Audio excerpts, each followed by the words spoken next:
নমস্কার সবাইকে। আমি এসএস হিউম্যান রাইটস ফাউন্ডেশন থেকে কেন্দ্রীয় সভাপতি সঙ্গীতা চক্রবর্তী বলছি। আজ আবার একটি ছোট্ট আমাদের সাফল্য নিয়ে, সাংগঠনিক সাফল্য নিয়ে আপনাদের কাছে জানাতে এলাম। প্রথমত হচ্ছে যে আপনাদের ভালোবাসা এবং আশীর্বাদ আমাদের পাশে আছে বলে ছোট্ট ছোট্ট করে আমরা পাড়াও পার করছি এবং প্রত্যেক দিন কিছু না কিছু চেষ্টা করব ছোটোখাটো ভিডিও করে আপনাদেরকে আমাদের সংগঠনের কিছু কিছু সাফল্য তুলে ধরতে।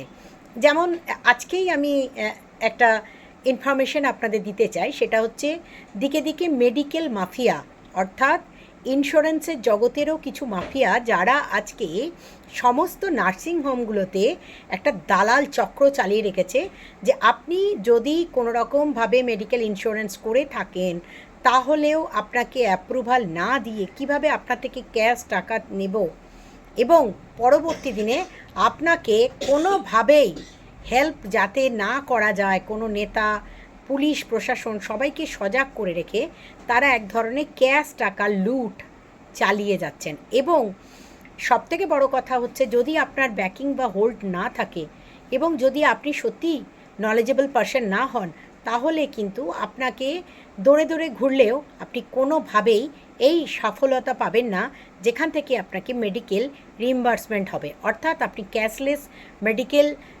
ইন্স্যুরেন্স নিয়ে থাকলেও আপনি যে নিশ্চিন্তিতে আপনার ট্রিটমেন্ট করতে পারবেন, সেটাও কিন্তু এখন মেডিকেল যে সমস্ত দালাল চক্র রাজ, মাফিয়া রাজ চলছে, তাতে কিন্তু অনেক সমস্যা তৈরি হয়েছে। ঠিক সেরকমই একটা ঘটনা গত পরশুদিন রাত্রেবেলায় আমার কাছে ফোন আসে কুন্তল ভট্টাচার্যের ওয়াইফ। তিনি একজন প্রেগনেন্ট লেডি এবং ভীষণ অসহায়ের মতো কান্নাকাটি শুরু করেন। বলে, দিদি আমি আজকে বেশ কয়েকদিন ধরে মেডিকেল রিইম্বার্সমেন্ট করানোর জন্য, অর্থাৎ আমার যে মেডিকেল ইন্স্যুরেন্স আছে সেটা যে ক্যাশলেস ইন্স্যুরেন্স, সেটা কোনোভাবেই আমরা করতে পারছি না, হসপিটাল আমাদেরকে দিচ্ছে না। এবং একটা নামি দামি হসপিটাল, আমরা পুলিশ স্টেশনে মেল করেছি, আমরা পুলিশে ডায়াল করেছি, আমরা লোকাল প্রশাসনকে জানিয়েছি, তবু কোনোভাবেই তারা আমাদেরকে হেল্প করেনি। কিন্তু প্লিজ আপনি আমাদের পাশে থাকুন এবং আমাকে একটু হেল্প করুন। তো যাই হোক, যথারীতি ওনার কাজ পাওয়ার পর আমি সাথে সাথে ওনার সমস্ত ডিটেলস, ওনার বিল কত হয়েছে, ওনার অ্যাডমিশন আইডি, ওনার ইন্স্যুরেন্সের কপি, ওনার হাজব্যান্ড টিসিএসে জব করেন এবং একজন আইটি সেক্টরের কর্মচারী এবং অত্যন্ত ট্যালেন্টেড ছেলে। সে কিন্তু আমার ফেসবুক প্রোফাইল আমাকে ফলো করতো, কিন্তু ধরিত্রীর কাছ থেকে, আমার সংগঠনের ধরিত্রী হালদারের কাছ থেকে সে আমার নাম্বারটি নেয় এবং তার স্ত্রী আমাকে ফোনটা করে। তো যথারীতি আমি আমার কাজ শুরু করি। রাত্রি 2:30-3টে পর্যন্ত কাজ করার পর গতকালকে তারা 3টে নাগাদ তাদের মেডিকেল রিইম্বার্সমেন্টের জন্য যখন হসপিটালে যায় এবং হসপিটাল থেকে যে কদিন তাদের সাথে যে কী মিসবিহেভ করা হয়েছে, তাদেরকে দরজায় দারোয়ান রেখে বেরোতে দেয়নি, খেতে দেয়নি, ওষুধ দেয়নি, যা যা ঘটনা ঘটেছিল, কাল তাদের সরিয়েও চেয়েছে এবং মেডিকেলটাকে অ্যাপ্রুভও করে দিয়েছে এবং তারা প্রায় 2 লাখ টাকার মতো মেডিকেল রিইম্বার্সমেন্ট পেয়ে তার স্বামীকে নিয়ে বাড়ি ফিরেছে। এরপরে আপনারা তাদের বক্তব্যটা শুনবেন এবং আমার এই কাজ যদি আপনাদের ভালো লাগে, ছোট্ট ছোট্ট কাজগুলো যদি আপনাদের ভালো লাগে, তাহলে ডেফিনেটলি আমার চ্যানেলটা সাবস্ক্রাইব করবেন, লাইক করবেন এবং পরবর্তী দিনে আমাদের কাজগুলোকে আরও উৎসাহ দেবেন যাতে আমরা আরও ভালো ভালো কাজ গ্রাউন্ড লেভেলে নেমে করতে পারি। ধন্যবাদ আপনাদের সবাইকে, আর ভালো থাকবেন, আর আমাদের সকলকে আশীর্বাদ করবেন যেন আমরা সঠিক কাজ করতে পারি এবং সমাজটাকে আরও এগিয়ে নিয়ে যেতে পারি। ধন্যবাদ। আমাদের এসএস হিউম্যান রাইটসের জয়, তাই ছোট্ট জয় আপনাদের সাথে শেয়ার করলাম। ভালো থাকবেন। নমস্কার, আমার নাম দেবযানী সরকার। আমার হাজব্যান্ড, ওনার নাম হচ্ছে কুন্তল ভট্টাচার্য। তো আমার হাজব্যান্ড বর্তমানে অসুস্থ। উনি 31শে জুলাই আমরি হসপিটাল নামে, ঢাকুরিয়া আমরি, যেটা এখন মণিপাল হসপিটাল হয়েছে, সেখানে ভর্তি হয় বুকে ব্যথা নিয়ে। তো এবার আমার হাজব্যান্ড টিসিএসে জব করে, বিগত 11 বছর ধরে টিসিএসে কাজ করছে। তো সেই ক্ষেত্রে ওর মেডিক্লেম আছে।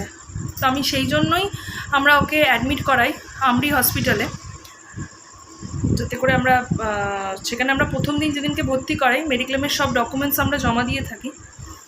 এবার 3 দিন বাদে 3rd অগাস্ট আমরা জানতে পারি, তার আগে হসপিটাল আমাদের কিছু জানায়নি, যে আমার হাজব্যান্ড মেডিক্লেম নাকি ডিনাই করেছে, মেডিক্লেম নাকি পাবে না। সেটা হসপিটালও কী কারণ সেটা বলেনি আমাদের। আমরা প্রতিনিয়ত আমাদেরকে হসপিটাল তার পর থেকে আমাকে আর আমার হাজব্যান্ডকে তো আটকে দিয়েছেই, ওনার ট্রিটমেন্টও করেনি, চাপ দিয়ে গেছে যে শুধু টাকা দেওয়ার জন্য। তখন অ্যামাউন্টটা ওরা বলেছিল 1.5 লাখ টাকা মতো, তাই তো 1.5 লাখ টাকা মতো। তারপরে আস্তে আস্তে সেই বিলটা বাড়ে।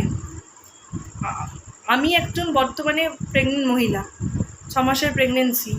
আমি ওদেরকে হাতে পায়ে ধরি যে দেখুন ওনাকে ছেড়ে দিন, আমরা পোস্ট ডেটেড চেক দিচ্ছি, ওনাকে ছাড়া হোক, ওনার ট্রিটমেন্টের অতি আবশ্যক দরকার।